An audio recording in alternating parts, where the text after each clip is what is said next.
Good afternoon, everyone, and welcome back to my channel.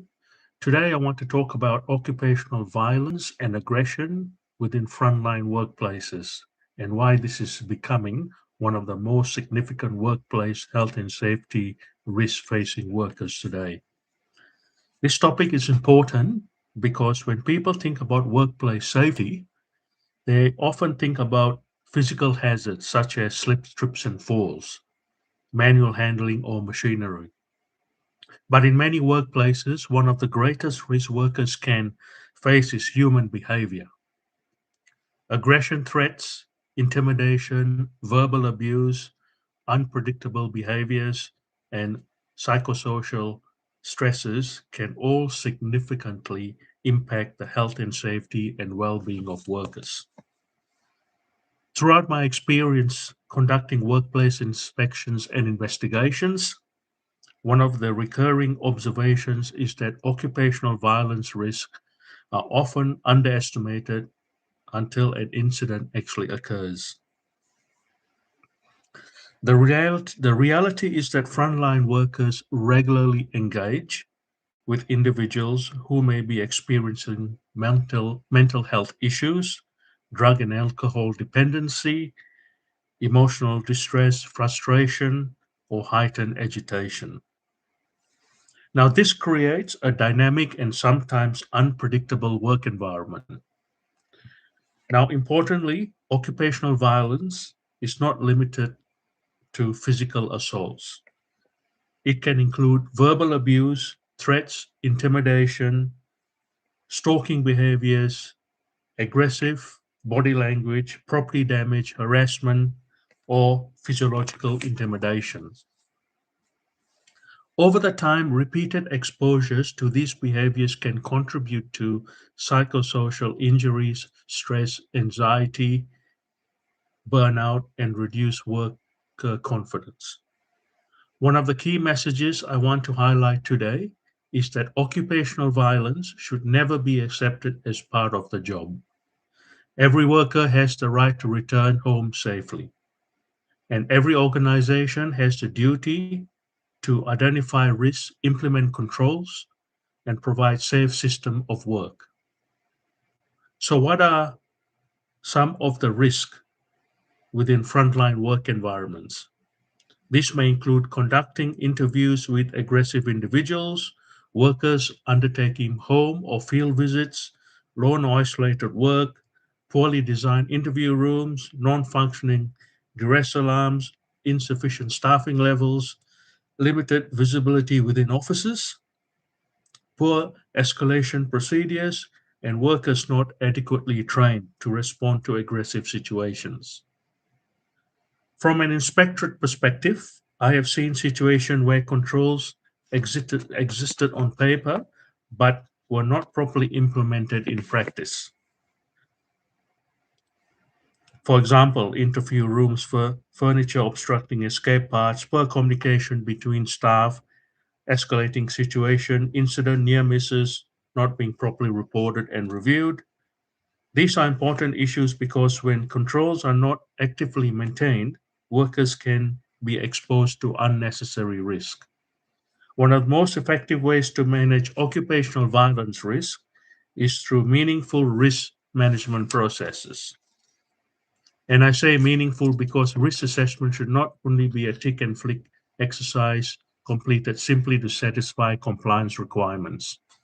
A meaningful risk assessment should generally assist workers and management to understand the risks they face and identify practical control measures. This starts with consultation.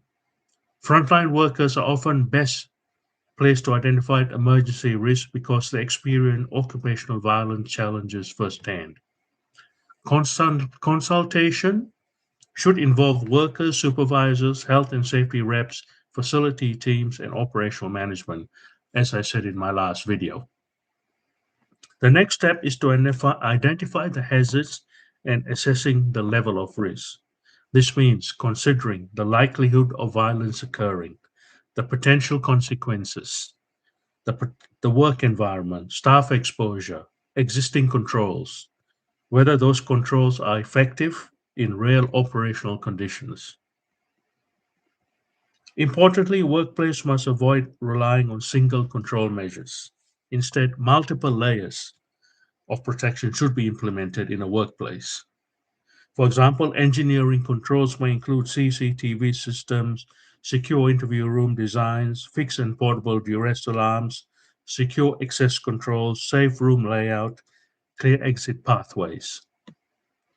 Administration controls may include worker training, dynamic risk assessment, communication procedures, incident escalation process, supervision arrangements, home visit procedures, post-incident support systems.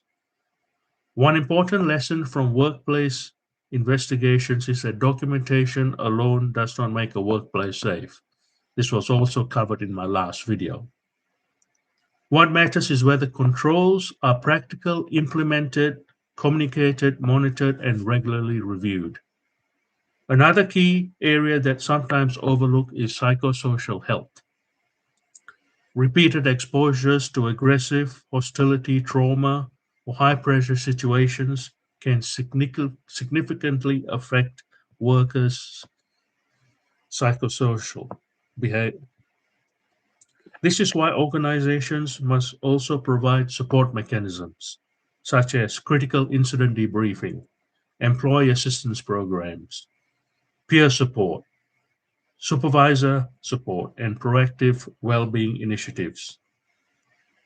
Workers must also feel confident reporting incidents without fear of judgment or criticism. Strong supporting cultures help organizations identify trends and improve controls before serious incident occurs. Occupational violence risks are not just static. Risk can change rapidly depending on staffing levels, behaviors, environmental conditions, workload pressures, or operational changes. This means risk assessment and control measures should be regularly reviewed following incidents, near misses, workplace changes, or identified gaps. A workplace a workplace that continuously reviews and improves its systems is far more effective at preventing harm. To conclude, occupational violence and aggressions within frontline workers is a serious workplace health and safety issue that requires proactive management, strong leadership, meaningful consultation, and practical control measures. Safety is through active implementation, communication, training, monitoring, and continuous improvements. So it's achieved through implementation, communication, training, monitoring, and continuous improvement. Most importantly, every worker deserves to feel safe at work and return home safely at the end of the day. Thank you everyone for watching.